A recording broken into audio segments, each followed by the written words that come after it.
and welcome into Hammerstats, the PGA betting show. With me is our co-host. You all know him as Andy Lack. How you doing, man? I'm great, man. How's it going? How are you? I know you've had a busy couple of days. It's been a week, and thanks for rocking and rolling without me last week. You guys rocked it. It was a great show. Absolutely. I really enjoyed it. I'm happy to do it with those guys anytime. Golf Bets is a guy that I've become really close with. We just talk on Twitter all day about betting, and Guru was a great kind of stand-in host. So if it ever, I thought the show worked out great as well. So I'd be happy to do whatever collaborations with all those guys going forward. I thought it was great, but glad to have you back at the same time. Well, thank you very much. It was a close call today, to be honest with you. We were trying to get in a huge grill into a new restaurant we're putting together, and so I finally got it in, and I was able to rush home to get this done. But I'm excited to be here. And you know what I enjoyed most about last week's show, even though I couldn't be on it, I really enjoyed watching the mindset of PGA bets, golf bets, you and Guru, because all three of you are fantastic golf minds, and you're very analytical, and you all had different unique spins and twists, but you all ultimately almost arrived at some of the same conclusions. And I thought it was just fascinating to have all three of you guys going at it. It was pretty cool. Well, unfortunately, we didn't have a good week. Was the only thing that I would. That's the bad part. Yeah, it was both me and Golf Bets who, we tend to do pretty well at this stuff. We both did not have a good week. So hopefully we can rebound this week. I hope so too. I've had a rough 3 weeks. Kind of the same. Yeah, I've had a rough 2, and earlier kind of a little treading water, but I've now had 2 weeks in a row where I was slightly in the negative. Well, you keep betting Xander. I know. And I keep following you into that foxhole. But I'll tell you what, you can't bet him this week, and so. But I am pumped up about this week. I'm pumped up more about next week in the U.S. Open. But anyway, any final thoughts on last week? And what are your thoughts on the Rahm situation? We'll briefly talk about the Rahm situation, even though it's already pretty much over. I like the way he kind of handled his business about that. I was a little surprised because I know he's got kind of a temper. And so it surprised me. I was pleasantly surprised. Yeah, when he got up around about 5 strokes, I went to go hit golf balls and I went to go see some friends. And then when I got home, I just locked in more so to Congaree. So I didn't really take part in kind of the Twitter dialogue about it. It turned into like a vax versus anti-vax thing, which enough of that. That's just a hard pass for me in terms of wading into that. But the only real take that I had about the situation was that I was almost, in a way, as such a huge Xander fan, as you know, I was glad that Xander had played himself out of it, because if Xander had won that tournament, he would have gotten shit. He would have gotten that Xander can only win asterisk tournaments, and I am not here for that. Finau, too, my other guy that I had bet. They would have done Finau. God. Can you imagine if Finau would have won? They would have killed Finau. If Finau had won, they would have killed him. And guess what? Here's the thing. No one's going to give any shit to Patrick Cantlay. In fact, I think people will probably forget about it because it was such an awesome Sunday that people are going to forget about what happened with Rahm 5 years from now anyway, and hopefully maybe remember that playoff. It turned into a great tournament. Yeah, and Patrick was lights out on the greens in the back 9, and so he earned it based on what happened and how he had to fight off Colin Morikawa. But anyway, that's the past, man. Let's quit living in the past. You ready to talk Congaree? I'm ready. Are we allowed to? How does it work with these guys that are commenting? I just want to let them know that I see it. Okay, yeah, no picks. Claire's 24 picks. That he's a really smart handicapper. So good to see you. Good to see you here, man. We look forward to getting some input from him on the show. I know that we're going to go all through it. Any feedback, we will post all of the feedback, and we will answer every question as they come in, and we appreciate that. We also have our buddy Ryan up there saying made the tournament better. Honestly, say what happened to him, but you know what? It did make the tournament better. Sunday would have been a complete snooze fest. Yeah. Absolutely. I completely agree. Yeah, I completely agree. So, yeah, it kind of, hey, maybe it was a conspiracy. Mm. by the network. But anyway, I'm not going to even start there. But let's get into it, man. Let's get right to it. Obviously, this was the RBC Canadian Open, and they kind of bowed out. And I'll use the polite term versus a Jeff Feinberg term because he was not too happy with the way they handled this. I know you had to do a lot of digging and a lot of research on Congaree, right? Let's talk about that course, man. What do you know about it, and how are you going to comp it? And let's go into that. So yeah, I actually found a lot of really great stuff on Congaree. There's a lot of really great articles out there. Just want to give a quick shout out to my friends over at Golf Digest, and Stephen Hennessy is one of the guys who's actually played Congaree in the past couple of weeks. He was on my podcast last week, and we talked a ton about golf courses. He's the guy who manages the top 100 ranking for Golf Digest, and he's played the course very recently. I think, he shared some thoughts with me, but I think they're also public on Twitter right now. You can go check out that thread where he basically just said, this is a course that is in the Australian vein. And that is a lot of what I saw as well. This course reminds me a lot of Royal Melbourne. I don't know if you remember the 2019 President's Cup that was held at Royal Melbourne, but Melbourne's considered one of the best golf courses in the entire world. It's like unanimously seen as the best course in Australia. It's an Alistair Mackenzie design. He also designed Augusta. So when I say Australian course, I basically mean it's dry, kind of wide open, expansive. You've got those big waist bunkers. It actually on TV, I don't think it's, it's going to look the same thing as the Ocean course, but that's not a terrible comp.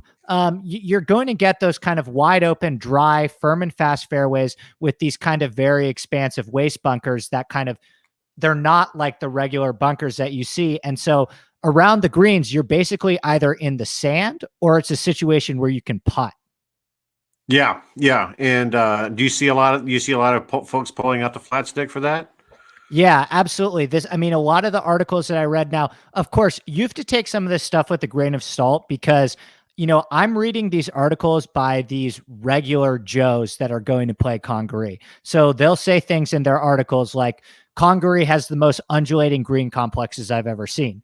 Now, that could be true, but what's undulating to a 5 handicapper may not necessarily be undulating to a professional golfer. Right. So, I'm not convinced that what I've heard from everybody who's played it is this course is really hard. Obviously, you look at the scorecard, it's very long on the scorecard. I don't expect it's going to play that long, so I wouldn't be freaked out by the scorecard. But every article that I've read said these green complexes are some of the trickiest green complexes I've ever had to navigate. I'm not sold that tour pros are going to have a extremely difficult time. I don't think it's going to be a hit and giggle, but I think if I had to make a guess, I think it's going to be like a standard PGA Tour tournament. I think maybe 15 under gets it done. But didn't we say this about Concession? Yeah, I think could be similar to Concession. I think Morikawa won Concession at 13 under. I think it was. Yeah, but that field that way better field gave them some of those players fits. Which I do think this course will. Don't get me wrong. I do think that it really just depends on what the PGA Tour wants to set it up as. And you could be right, because I've had a lot of gripes with the fact that they chose such a course that is so unlike Torrey Pines to have the week before the US Open. And that has, in my opinion, a lot to do with the fact that we're getting one of the worst fields we've seen, not just of the year, like in the past couple of years. So, if the PGA Tour was smart, I think they already kind of botched this one, but by choosing a course that has absolutely no rough. But if the PGA Tour was smart, they would kind of set this course up hard, right? Like all the guys that are playing in the US Open next week, you want this as a tune-up. Think about what they do to the Houston Open the week before the Masters. They try and make that course as much like Augusta as they possibly can. And guess what? People play it. People play that event. That Houston event the week before the Masters, it always gets a really, really good field. That's not the case this week, unfortunately. Do you think we're going to have a few more WDs before Thursday? Yeah, I pretty much got all my bets in. There were a lot that came in today. Nothing would shock me at this point. Usually Mondays are the worst. So I think I think we're probably safe. Like, I don't think Brooks or DJ are going to withdraw. I mean, I think they're here in the first place because of sponsor situations as well. I know DJ is an RBC guy. I don't know if RBC still has a stake in this tournament, but I think probably the big guys, we've already seen them go. We saw Danny Willett go this afternoon, Brandon Grace go, Charlie Hoffman, Doug Gim. But yeah, nothing would shock me. Wait a minute. You're saying Hoffman already left, withdrew? Yeah, Hoffman withdrew on Sunday night. I've been out of it all day today. I didn't hear any of the withdrawals. So Hoffman, Gim, Danny Willett, Brandon Grace. Oh wow. Troy Merritt was a guy I was looking at over the weekend. Kyle Stanley as well. Siwoo Kim, a lot of guys. There's no one playing this week. And you know what? I don't blame them. I don't blame them one bit. I wouldn't play. It makes no sense. Think about it. Think about what Tori's going to have to ask you to do, right? I think that we're going to see the thickest rough that we've seen all season at the US Open. I mean, I'm very familiar with USGA setups. I've been to a bunch of US Opens. I'm going to Tori in 2 weeks and I'll be there and I can't wait. A staple of the USGA is they like their rough to be very luscious. Bold move going to a course with not an inch of rough on the property the week before before a USGA setup. Why would anyone play when they're going to be practicing all these bump and run shots in the wind, which is a totally different skill set and a totally different shot that you have to hit around the green next week at Tori. Nothing that you do this week is going to be applicable for Tori. So I understand why people aren't playing. I'm blaming it on Canada. Sure. And I don't want, like, there are so many probably variables in this situation that I am privy to that I do not understand. This is a totally like outside sitting on my couch perspective. I'm sure there's a lot of, it's easy for me to sit here and say, like, why couldn't you have picked a POA course in California? But maybe that was more difficult for them to figure out. Yeah. Who knows? Yeah. Well, let's talk about let's finish wrapping up about the course and what other course comps you have, and then let's go right into how you built your model. So I think that it's a lot like Pinehurst, man. You brought up Concession. I don't hate that as a comp either. Concession has very undulating kind of around the green complexes, which is what I've seen from Congaree as well, which means that, you know, the greens themselves aren't necessarily super undulating, but you see there's a lot of big runoff areas. And that is what really characterizes Congaree as well, is that these sharp runoff surfaces. Pinehurst is like this too. And I've played Pinehurst a couple times and been to that US Open where if you hit a wayward approach and it kind of just trickles in one wrong direction off the green, suddenly you're in a waste bunker. So some of the greens are really hard to hold. They're large green surfaces, but you still have to hit it in the right spots. I guess the only other thing that I would mention is it seems pretty wide off the tee. So I'm just kind of out on driving distance as a whole. Like, it's just not something that I really am going to look at the way that some other people look at. But I think that you could probably get away with some loose ones out here. Like, I think that distance is going to help. It's obviously a long course. Like I said, I don't think it's going to play 7,600 yards, but guys that are a little bit loose off the tee, they can probably get away with bombing in here. Yeah, I was actually, I cheated a little bit. I was listening to your show on pickthepup.com and your Sunday morning show, which, by the way, I hope everybody checks out. It's amazing to listen to this guy riff for an hour and a half and just give you everything that you need. And I actually kind of thought, okay, well, accuracy isn't going to be critical off the tee, but at least could be beneficial. Mm-hmm. And so that's kind of how I built my very first initial model. And so I'm anxious to see how it compares to yours and where we net out together. So of course you put a whole lot more things into yours than I do mine because I'm just not that good. But anyway, we do have a quick question here. Would you say greens and regulation could be a way to get different in the model this week? The thing that I would look at instead of greens and regulation is like proximity distances. The reason why I wouldn't look at greens and regulation is because these greens are really big. So I don't necessarily think that it's going to be hard to necessarily hit the greens. What I do think is going to be hard is getting it close to the hole, right? So one thing that I'm weighing in my model is proximity from 200 yards plus. Like I said, I don't think this course is going to play as long as people think, but I mean, it's still going to be long. Like it may not be 7,600 yards, but I still think it'll be 7,400 yards, depending on what they decide to do with the tee boxes. So yeah, I mean, I would just look at proximity distances. Like two things that I am looking at pretty closely this week are proximity from 175 to 200 and proximity from 200 yards plus. And I think those guys that are way more accurate from with their longer irons, I think that's something that is really going to help out this week. Yep. Quars is right. Par threes are long, 200 yards plus two. I think 3 out of the 4 par fours are over 195 yards. There's 3 par fives on this course as well. One of them, I believe, is a 3-shot hole, and the other 2 you're probably able to reach, but it will be with a long iron shot. And also, a lot of the time with these PGA Tour events, they will move the tee boxes up on the par 5. So even if a par 5 looks like a beast on the scorecard, they'll sometimes move those tee boxes up. In conclusion, I think that long iron proximity is going to be really important. Great. I love it. I agree with that as well, even though I did not put any of that into my early model, but you can bet it will be after this show tonight.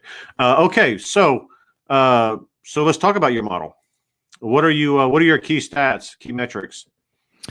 The things that I'm really looking at, I already touched on proximity from 200 yards plus. Right. I think strokes gained par 5 is going to be really huge here. I did lower it just a touch when I found out that it was a par 71 instead of a par 72. But listen, I think any new course with at least 3 par 5s, birdie or better percentage on par 5s. I know that's a big thing that my friend Spencer looks at. I just look at strokes gained par 5 in general, but I think it's going to be really, really important this week. There are so many tournaments where if you actually dig into how these winners do and how they win the tournament, it turns out that they dominate the par 5s and tread water on everything else. On the PGA Tour, you have to take advantage of par 5s. Like you have to take advantage of par 5s. If you're not making birdies on par 5s, especially at harder setups, you have such a more difficult path. So unless it's like a par 70, I am always looking at strokes gained par 5. I think it's a really important statistic. Sand saves, I'm looking at too. Like I said, you can basically you can either putt or you're going to be in a bunker around these greens, right? So, I think strokes gain around the green is important because that kind of encapsulates sand saves and it encapsulates putting when you're off the green as well. So I do like strokes gain around the green a lot this week, but sand saves and 3-putt avoidance, I think are going to be really, really important this week. Like we've mentioned, these greens are big. So 3-putt avoidance is always a stat that I'm looking at on big greens. And, like I said, some of these guys that have putted well on Bermuda before, it's a champion Bermuda surface. So, I'm looking at strokes gained putting Bermuda a little bit. I don't ever live and die by that stuff. I just think it's worth mentioning. There are a couple courses that have the exact same green surface as this, like TPC Southwind is a champion Bermuda. What we just saw at Quail Hollow is a champion Bermuda. I believe that Jackson Country Club in Mississippi is champion Bermuda and Sedgefield as well as champion Bermuda. So I'm looking at guys that have putted well on that surface before. I'm also looking at guys that putt well on fast greens. They have that filter for you at Fantasy National where you can look at guys who've just putted well on super fast and lightning greens. Everything I've heard about this course is that it is very fast, very firm and fast. So you want guys that putt well on firm and fast greens. And then I think the only other thing that I touched on, I have a couple I look at everything, man. I'm looking at course history I'm looking at that 2019 President's Cup. I'm looking at course history at other Fazio courses. I'm looking at I'm looking at recent form as something that I look at more when we get a new course and course history is out of the picture. I think that recent form is probably more important when you're on a new course. Like this isn't a situation like Quail Hollow or Augusta where, you hear about guys like Rory and Spieth will come into those courses, And it doesn't matter how they're playing. They just kind of get the magic dust when they roll into those courses because they just always play well there. That's not the case here, right? There's no guys that are just going to come into Congaree and automatically play well at Congaree regardless of recent form because of their history here. That's just not going to happen unless you want to, try and figure out how many times Lucas Glover, who is an ambassador to the Congaree Foundation, has played this course, which I don't have that information, right? So I'm just going to favor guys that are playing well as the safest bet. So this is a week where I look at recent form probably more than I normally would. Awesome. Okay, let's get into it. Hey, you know what? Before we get into your picks and start talking about them, I mean, obviously, I'm not going to just jump right into your picks. Let's talk about the top real quick, because it seems like it's going to be very, very top heavy.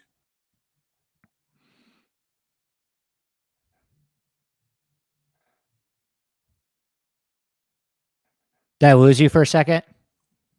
Oh, I'm here. I got you. Your screen's frozen, but there we go. I got you. Sorry about that. No worries. Okay. Well, I guess what I was going to say is let's talk about the top. And I know that you're probably not going there, but let's talk about that because a lot of people are probably going to be going there. And let's. What do you think, DJ Brooks? Where are you going? What's up with that? I wouldn't bet either of those guys, especially at that number, not because I don't think that they have the opportunity to win. Like if they show up, obviously they are the best players in this field by a wide margin. Brooks was number one in my model by a wide margin. This is a perfect course for Brooks. If I was to draw up a course for Brooks Koepka, I would draw this one up. He almost won Pinehurst in 2014 before he was Brooks Koepka. He almost won at the Ocean Course, right? Which is another course I looked at. He's almost won at the Concession, which is another course that I've looked at. He's number one in strokes gained ball striking on long courses. This is a perfect course for Brooks. With that being said, you have to think about the context here. And I'm not even one of those guys that is like, Brooks doesn't care about majors, about non-majors. I think a little bit of that is baloney. But I look at someone like Koepka, and what does Koepka have to prove this week?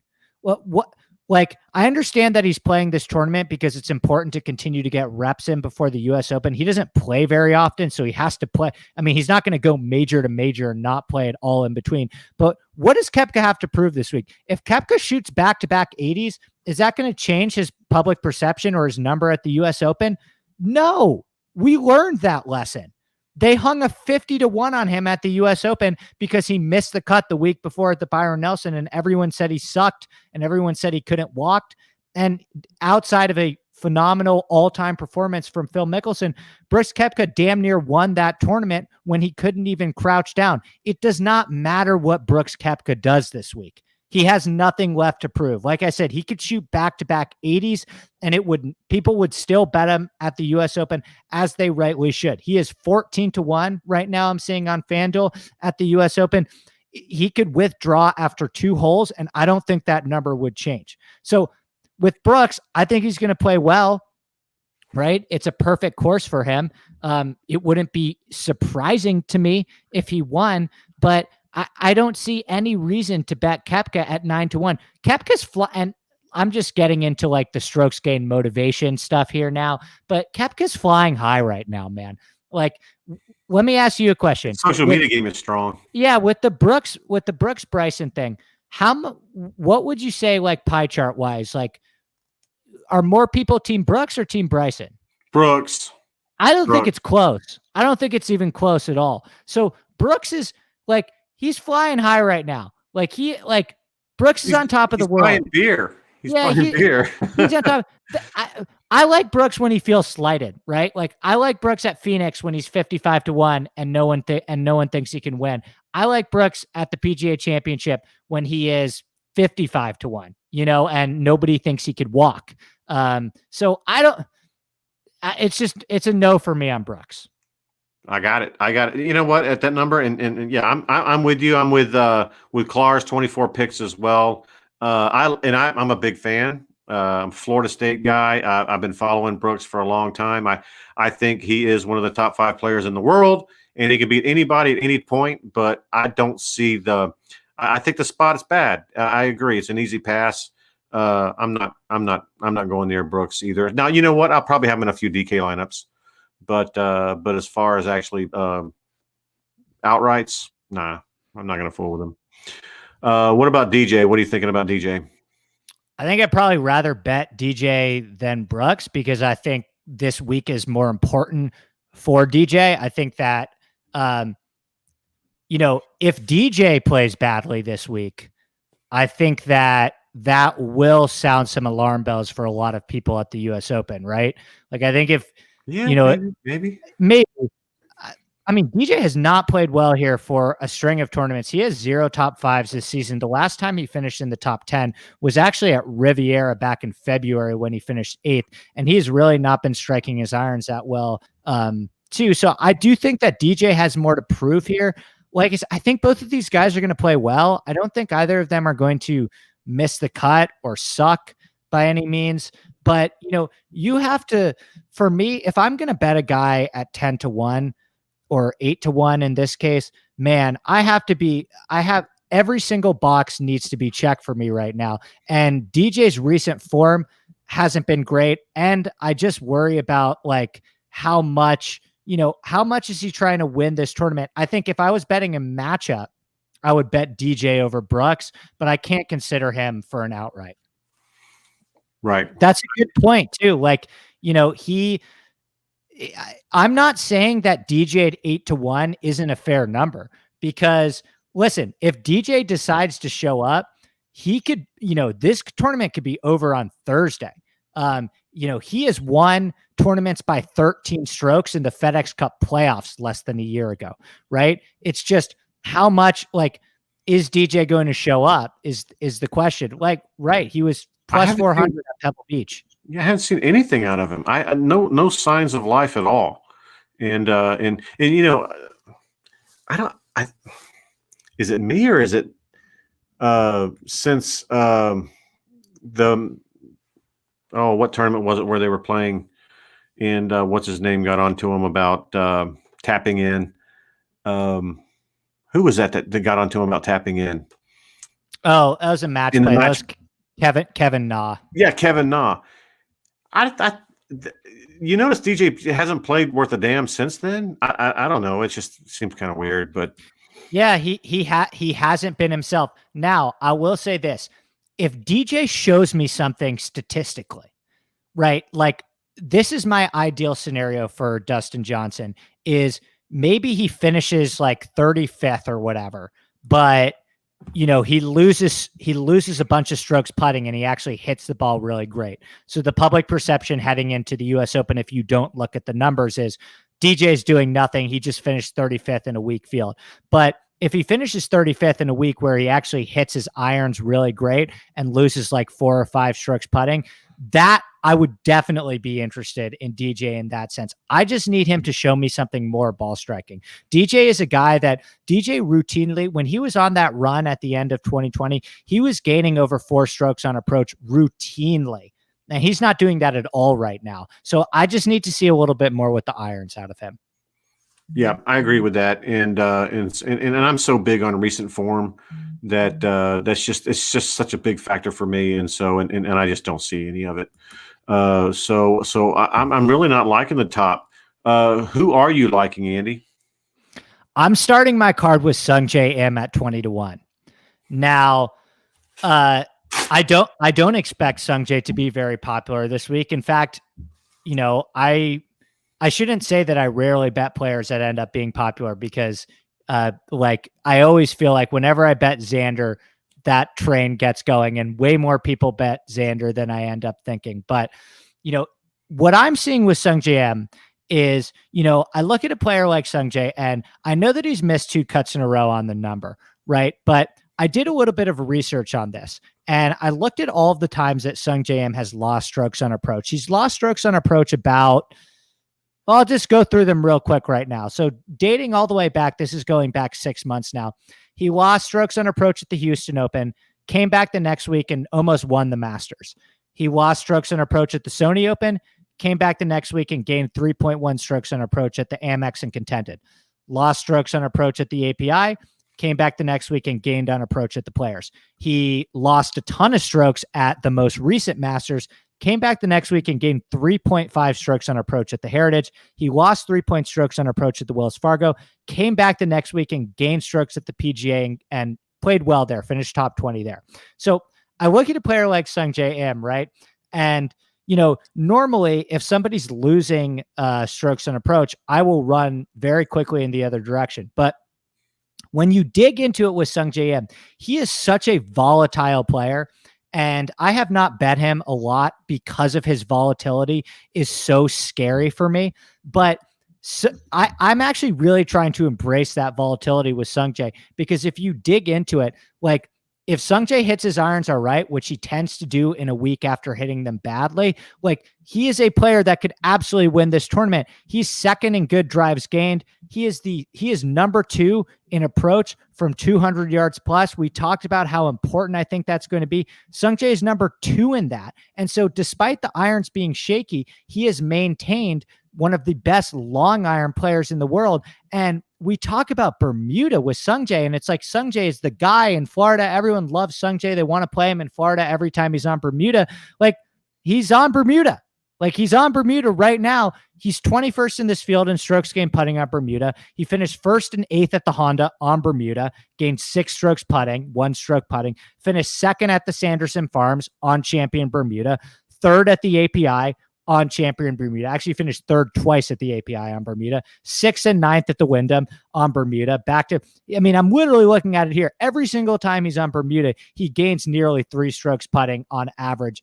And I just think people are going to be scared off by the missed cuts. But if you actually dig into a player like Sungjae, like he can flip that so quickly. His irons, Sungjae's irons are like other people's putters, right? Like there's no trends. Trust me, I look at the numbers all day. There's no trends with Sungjae's irons. And in a field like this, like how many guys do you think actually can win? You know, like we talked about the motivation with Brooks and DJ. We can talk about Hatton and Fitzpatrick if you want.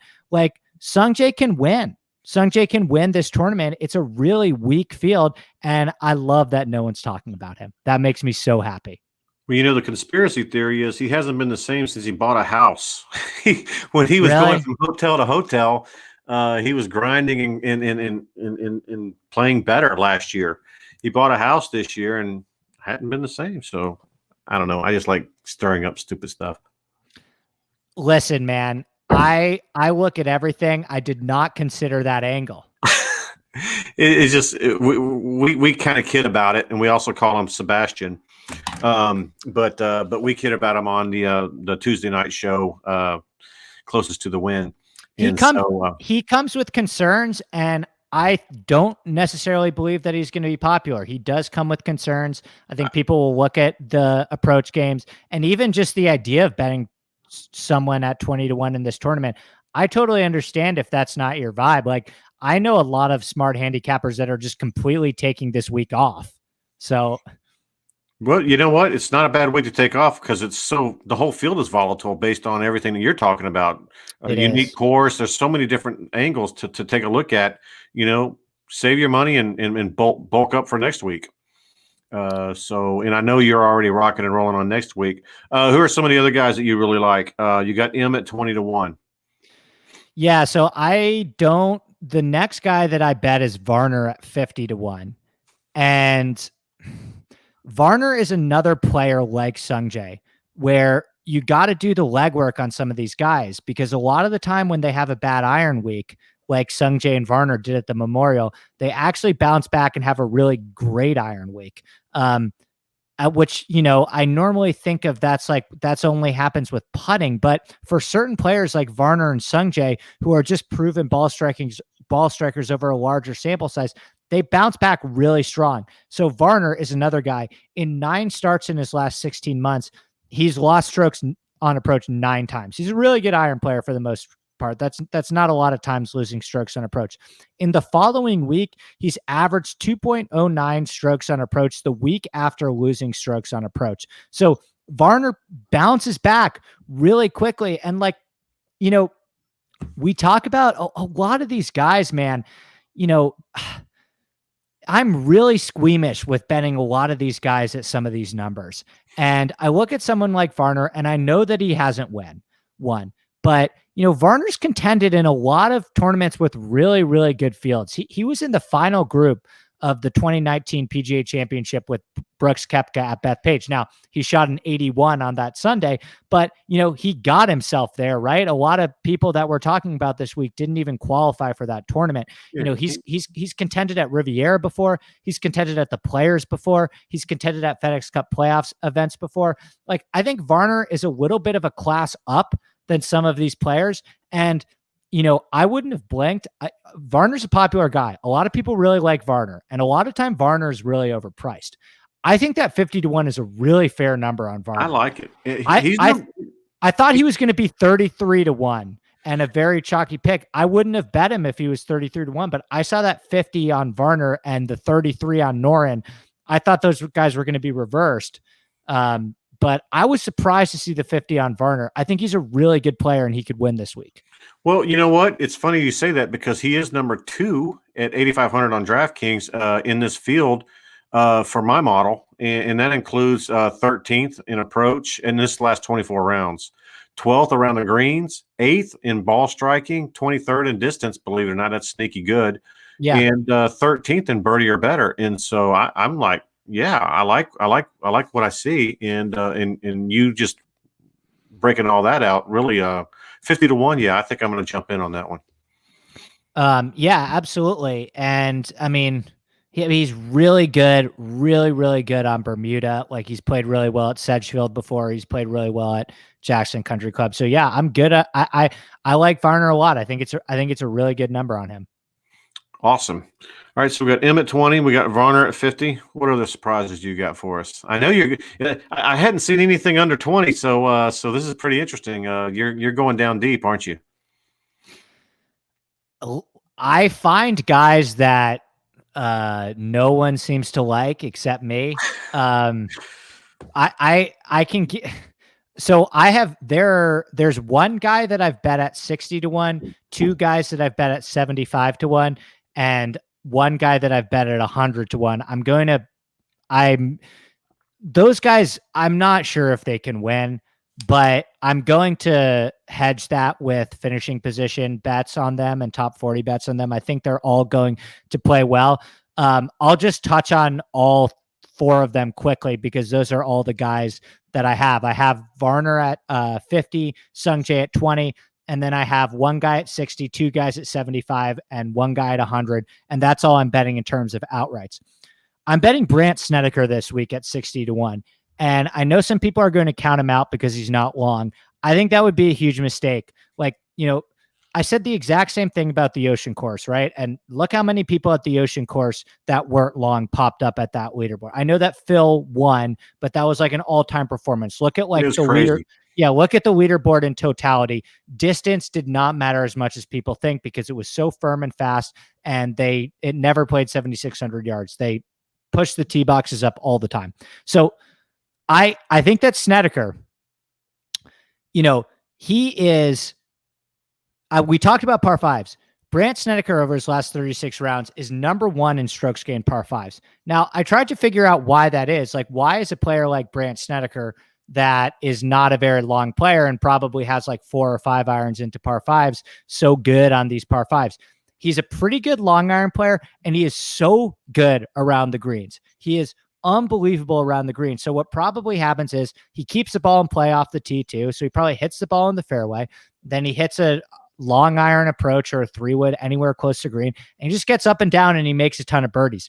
And, you know, he is so good on Champion Bermuda. Like, he literally has never lost strokes putting at the Wyndham in his entire career. He is so good on this surface before. And, you know, if these green complexes are tricky, if they are undulating, if they are giving guys fits, I want guys like Brandt Snedeker in my corner. He finished 9th at Pinehurst in 2014.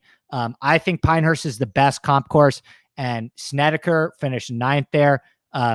that course was over 7,400 yards. I remember because I walked it. I think it'd be foolish to count out Snedeker because of the length.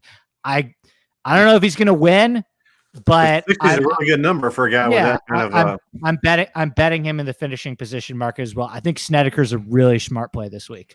Well, I think you've made it pretty clear that you don't make your living on outrights anyway. You make your living in the top 40 in the matchups. And so yeah, and we'll get to a couple of those as well. So you got M, Varner, Snedeker. Give me some of these other longer shots. Jonathan Vegas at 75-1, who's like the inverse of Brandt Snedeker. I like doing this sometimes because I like having all of my bases covered. Like, for example, I do a ton of research on this stuff.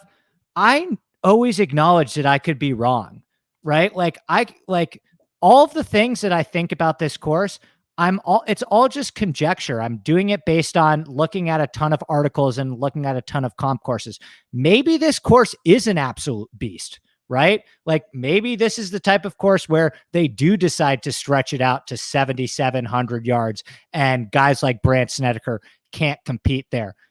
That could happen, right? And so I like having all of my bases covered. I like kind of structuring my card where, especially, I do this at majors too, especially if it's a new course where I'm not convinced with how it's going to play.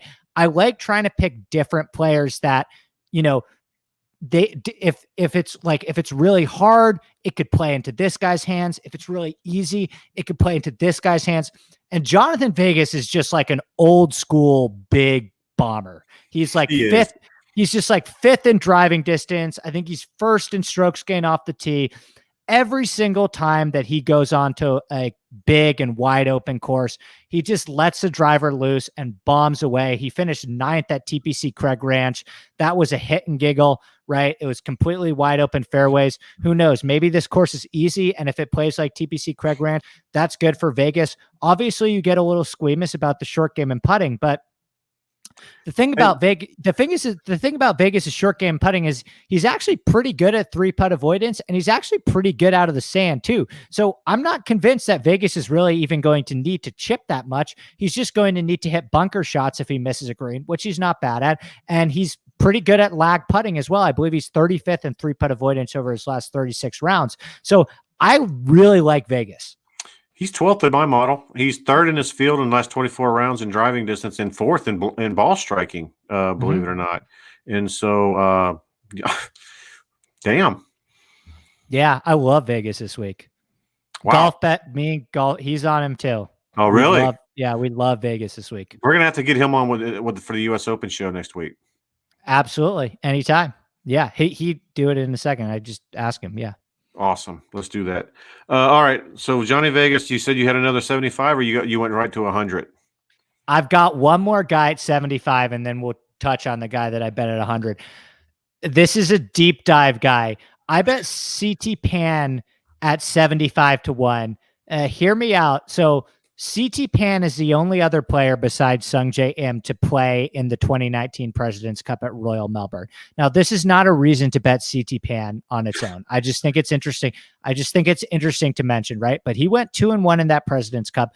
Both of those wins were with Hideki. How much Hideki carried that team, I'm not sure. I'd have to go back and watch the President's Cup. But, they destroyed Patrick Reed and Webb Simpson in back-to-back times. So, I do think that this is a good course for him. He is really, really good around the green. He has a really, really great short game. That's probably why he's played so well at Royal Melbourne before. He's 20th in strokes gained around the green and 38th in sand saves. He putts really, really well on the surface. He finished 2nd at the Wyndham. That has the same champion Bermuda grass, and 12th at the Sanderson Farms and champion Bermuda grass. And he's really, really trending in the right direction now. Like, CT Pan has been playing some really good golf, and I haven't really taken a ton of notice in it. I know very sharp guys like Spencer have been betting him in the top 40 market. And he's just really trending in the right direction right now. The stuff that I try and look at sometimes is, I look at my model. Last 36 rounds is normally what I go by. But what I'll do sometimes is I'll shrink it to 24, and then I'll shrink it to 12, and then I'll shrink it to 8, and I'll see what direction guys are moving in.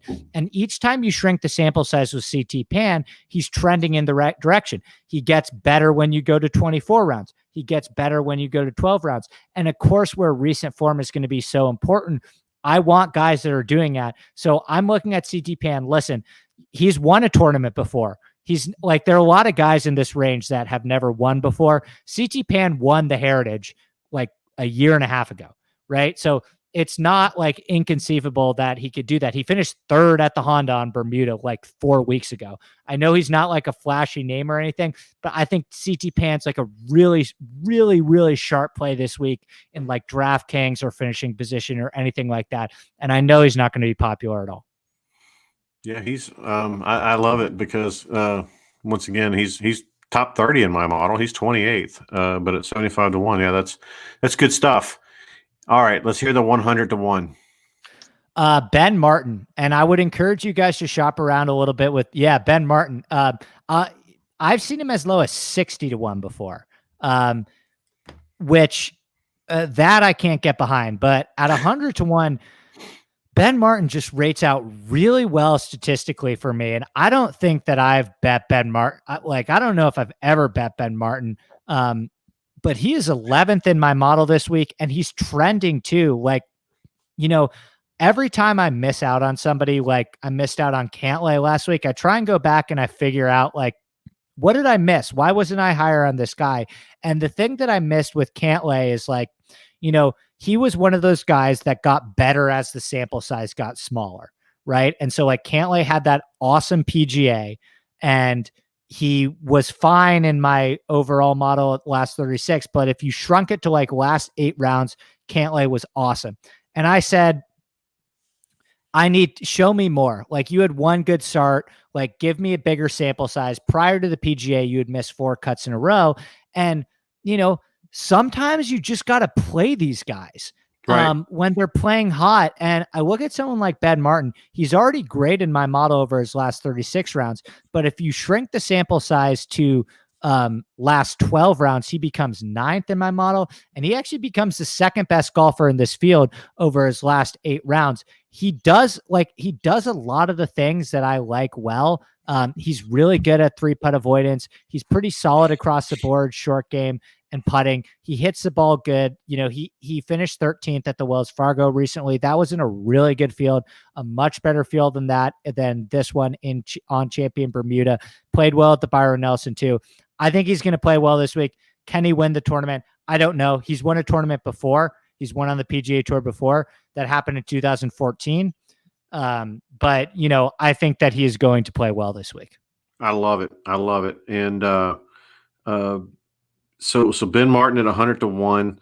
All right. So those are your outrights. Very interesting take this week. Very unique, very different. You want to talk about some top 40s that are locks? Yeah, all the guys that I mentioned, I am betting in the top 40 market. Right. From Varner up, I am betting those guys. I really like those guys. The guys that just missed my outright card that I'm probably going to bet in the top 40 as well. I really like Hank Lebioda this week. He is 150 to 1. I would not bet Hank Lebioda to win. I don't think he's ever really seriously contended in his entire career on the PGA Tour. With that being said, he's playing really, really good golf right now. He gained 4.1 strokes on approach at the Byron Nelson. He gained 6.2 on approach at the Wells Fargo. Those are his 2nd and 3rd best iron weeks of his entire career. He's really, really good on long courses. He's 7th in this field over his last 24 rounds in strokes gained, ball striking on courses over 7,400 yards. And that actually makes a lot of sense because he's 8th in this field in strokes gained approach, 21st in good drives gained. He's just playing really, really well this week. And he keeps the ball in play off the tee. He's plenty long. He dominates on par 5s. He's got an above average short game. I just think he's like a smart play. Like, I think he's going to play well this week. I think playing Lebioda in the top 40 market, don't put your life on it or anything. He's Hank Lebioda, but I think it's a smart play. He popped in all the metrics that I was looking for. I love that. Top 40 market is perfect for a guy like that. And you know what? At 150 to 1, who cares if you throw a couple of bucks on it? Of course, yeah, absolutely. And so, it could be one of those shock the world type. This could be one of those tournaments where, I mean, you honestly, let's think about it. This tournament, who knows what the hell's going to happen. And so, just for fun, what I did was I put together a real quick DraftKings lineup based on our dialogue tonight. And here's how it goes: Varner, Snedeker, C.T. Pan, Ben Martin, Hank Lebioda, and then I threw in Matt Fitzpatrick. What do you think about Matt Fitzpatrick? I like Matt Fitzpatrick. I just like Sungjae more. I assume they're at similar prices. I think they are. Yeah, I think actually, they're Fitzpatrick's a little bit. Hold on, let me see here.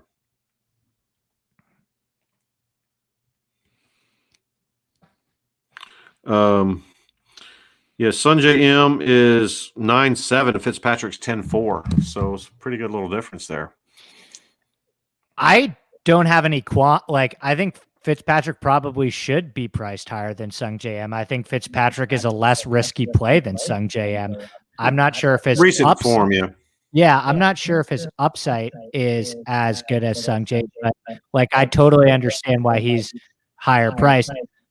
He's played really well at courses like Kiowa and Concession. He showed up to both of those events and played well. He is coming off a miscut at Memorial where he lost over 4 strokes on approach. I don't like that at all. I can't understand it either. Yeah, his short game and putting should really help him out here, though. He is so good short game and putting. But, one of his biggest strengths right now is that he's become a really accurate driver of the golf ball. And I don't know how important that's going to be this week at Congaree. I think it's pretty wide open. So I try and look at when do these courses kind of accentuate or hurt what these guys' biggest weapons are? Right. What are some other names that people need to be looking out for, and some other types of bets that you may be playing that may be a little bit off the beaten path? What are you thinking of? What about guys like Lucas Glover? There's going to be a lot of scuttle about Lucas Glover, Alexander Noren, and what about Terrell Hatton and even Fleetwood? Those are names that we haven't even brought up that are typically higher priced guys. As a matter of fact, Terrell Hatton is in the 10K range. What are your thoughts on Hatton and Fleetwood? And then let's talk a little bit about the Lucas Glover, scuttle that's going on.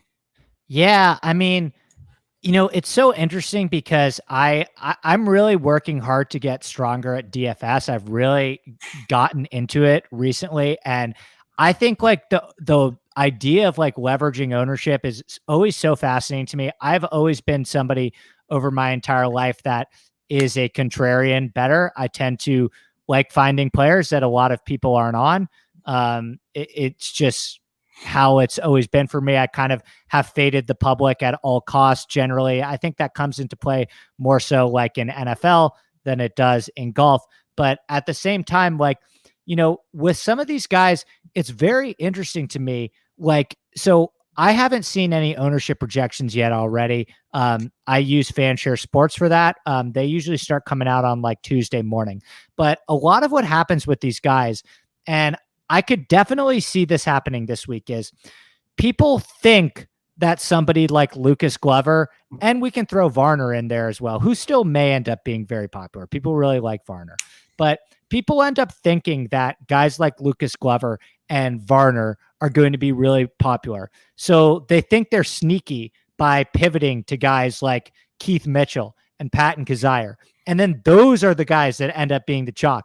And I have heard the guys that I've been hearing the most chatter about this morning, just on Twitter in the small corner of the internet that I follow, a lot of Ian Poulter love, a lot of Patton Kizzire love. Maybe they got Patton Kizzire from your show on Pick the Pup yesterday. Yeah, and I like Kizzire. I think with Kizzire, it was I wanted to see what the number was between him and Varner was a better number for me, and I liked Varner a little bit more anyway, so I ended up landing on Varner. But it's gonna be really I think DFS. It's so much about leveraging yourself with ownership.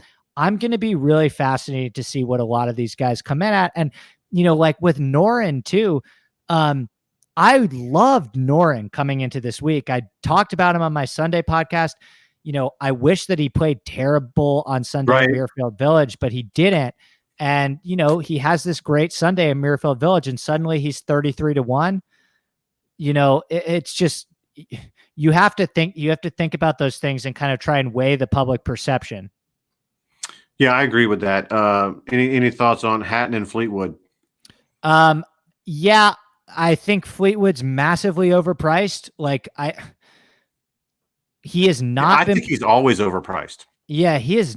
At least this year. I also like Tommy Fleetwood as a player. I think that he has a really high upside when he's playing well. I may be skewed on that because I went to the US Open in 2017 and watched him shoot a 63 in the hardest conditions that I've ever seen in my life. I'm telling you right now, I watch a lot of golf. I've been to a lot of golf tournaments. That was the greatest round of golf that I've seen in my entire life. That final round 63 by Tommy Fleetwood in those conditions at Shinnecock. It was the best round of golf I've ever seen in my entire life. So the upside with Fleetwood is there, but he has just been so disappointing recently. When he plays well, he's not even doing, his irons used to be so great at some of these majors. He's doing it more so with his short game, which I guess could come in handy here. But, I'm looking at it now. Do you know, can you guess the last time that Tommy Fleetwood finished in the top 5 at a PGA Tour tournament? I'm going to say not this year. I'm going to say 2019. Yeah, it was March of 2020, so pre-COVID, which feels like a different era, right? Yeah, it's been over a year. Yeah, it feels like a completely different era pre-COVID. So yeah, it does. I can't get behind him at that price. His form this year is just not what it was. And so you're right. They're still respecting the price. They're still respecting that 63 from Shinnecock. And that must have been really cool to watch. And Hatton, talk about Hatton real quick before we cut loose. I like Hatton. I would probably, if I was to rank those guys, for me, it's Sungjae number 1. I would probably go Hatton number 2 and then Fitzpatrick. I'm kind of excluding DJ and Brooks, but kind of those not the super top tier, but those guys. Hatton would be my second choice. His irons are actually starting to come around a little bit. He just got married, so maybe he has some good vibes with that. It seems like a decent course for him. He played really well at Shadow Creek, which is another Tom Fazio design. He gained 9.2 strokes on approach at Shadow Creek, one of the best approach weeks of his career. So maybe there's something to that with these Tom Fazio setups. I like Hatton fine. I just, you got to take a stand on some of these guys. I do a lot of shows and a lot of podcasts and write a lot of articles. I could easily do a situation where in every different podcast and every different show and every different article, I said that I liked a different guy. And then when Sunday rolls around, I win no matter what. I see guys that go on a lot of shows and do that. You have to take a stand on some of these guys. Hatton's fine. I can't get there with him. I'm only betting. There's 8 to 10 guys that I'm locked into every tournament. I'm not one of those guys that has 25 guys starred on my leaderboard, and I just like Sungjae a little bit better. I got you. I'm going to throw one more obscure name out there, and I'm bringing it up because he's so high in my model, but he's a 7,700 player. Do you want me to? I bet I can guess. Yeah, go for it. He's $7,700. Yep. And he's really high in your model. Yeah. Is it? Let me just look at my model because I know we have similar things. You talked about him on the Pick the Pup show, by the way. Is it Pat Perez? No, it's Vincent Whaley. Oh, that was going to be my second guess. Yeah, yeah. Vincent Whaley. Yeah, Whaley's a smart play. I think that he's probably going to be really popular on DraftKings again because, he was a chalky 6K guy at Colonial and he actually delivered for people. So why would people not bet him again? Why would people not go back to him? He's made 8 cuts in a row. So from an ownership perspective in DFS, it's probably a fade in that sense, but I think you should just probably bet him in the top 40 market. Absolutely. And Guru has done really well with Whaley and some of these other obscure guys. He kind of digs as far as he could possibly dig where other people just aren't digging. And that's what I like about you and your research and what you do on your Sunday morning show. And you made a point about what you believe Vegas is looking at and how much time they actually dedicate to every single player versus what you do to try to find an edge. You want to talk just a little bit about that before we talk about your big news? Yeah, listen, I think that, like, for the most part, like, I've always maintained the belief that books are incredibly sharp. I'm not one of those guys that says that, like, I find small edges and I win long term through very small edges. Right. But, especially like in the NFL, those lines are so incredibly sharp. Golf, I think it's easier to find an edge because, yes, do I think that I probably on a daily basis put more time into figuring these guys out than some of the books do? Yes, I do think I do, but I don't, I don't underestimate them at all. But I think what I mean when I say that is in a week like this, where there are so many, just frankly bad players, that I never really get to talk about, that I never really bet, that I think are never really on your radar in a normal tournament. With those guys, it's a lot harder for the books to gather information on them than it is for the books to gather information on Dustin Johnson and Brooks Koepka. Just like it's a lot harder for books to set a line on a high school basketball game than it is for them to set a line on a NFL game, right? That's why the NFL lines are the sharpest in the business, because there's the most readily available information. The books have the most access to the most information. It's scary how good they are in the NFL. Each NFL team has 20 beat reporters that they can go to. There's information about the NFL anywhere. And golf, like you can kind of make that same comparison with golf. Like when there is a bad tournament with terrible players in the field, it's harder for them to say, this is the difference between Pat Perez and CT Pan this week, than it is for them to say, this is the difference between Daniel Berger and Patrick Cantlay, if that makes sense. Absolutely. Well, that's cool. Well, hey, you got a pretty big announcement, pretty exciting stuff. You want to talk about that for a second? Yeah, absolutely. I'm going to start contributing to Rotoballer for their golf and football stuff, which is super exciting for me. So I will continue doing this show and I will continue doing my podcast at Pick the Pup, but a lot of my written stuff you're going to have to find on Rotoballer now. So like that big article that I do on Wednesday, like that's going to be probably broken into chunks on Rotoballer. You can still get all of my information on my podcast. I will still keep doing that Sunday pod. I'll still keep doing my pod with a guest on Tuesday, and I'll still keep doing that, this show as well. But for like some of my written work, you're going to have to join Rotoballer, which I would really encourage you to do, because by the way, like the team, I wouldn't have joined a team. I wouldn't have aligned myself with a place that I didn't have a ton of respect for. And, those guys I've been lucky enough to get to know them and seriously call them friends over the past couple of months of doing this. Like Spencer Aguiar, like I'm telling you right now, I trust my information, like for better or worse. There is nothing in the world that can put me off of a guy. Like if I get locked into a guy, like I trust my information. Spencer Aguiar makes me shake in my boots when we're on like the wrong side of a player. So, I cannot emphasize enough the team that they have over at Rotoballer. And if you guys like my work and my written work, I hope you guys sign up and join me there. You know what? I will be signing up because I have such respect for you, and I know how hard you work. In your grind is strong, stronger than anybody I've ever had on the show. Right up there with Guru and you two guys and Golf Bets now. I mean, you guys just it's insane. And I'm so, first of all, thank you for being part of this show, and I'm looking forward to to next week's U.S. Open and beyond. And I'm also looking forward to talking some football with you this fall. Absolutely. But that's huge news. Very excited for you. It couldn't happen to a better guy. I can't wait a few years down the road to say, yeah, I remember when you're on ESPN or on one of the major networks, and I said, yeah, I remember when Andy and I we're just talking golf on Hammercast, and so it was a lot of fun. But anyway, well, Andy, good luck this week. Any final thoughts for the viewers before you check out tonight?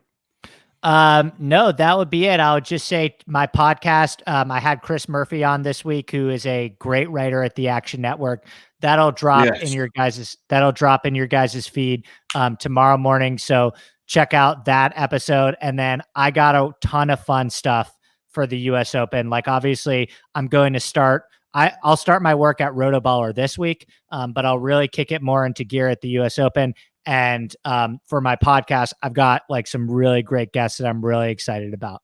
Man, that's exciting. That is so awesome. Andy, once again, another great week. I'll be monitoring your picks closely. I'll be putting all my bets in probably after our show tomorrow night, and I look forward to talking all about it next week, man. Thanks so much, man. We'll talk soon. All right. Peace out. Did you get all that? If not, make sure you head over to hammercast.com, subscribe, and join the Hammer Nation. Until next time, keep grinding.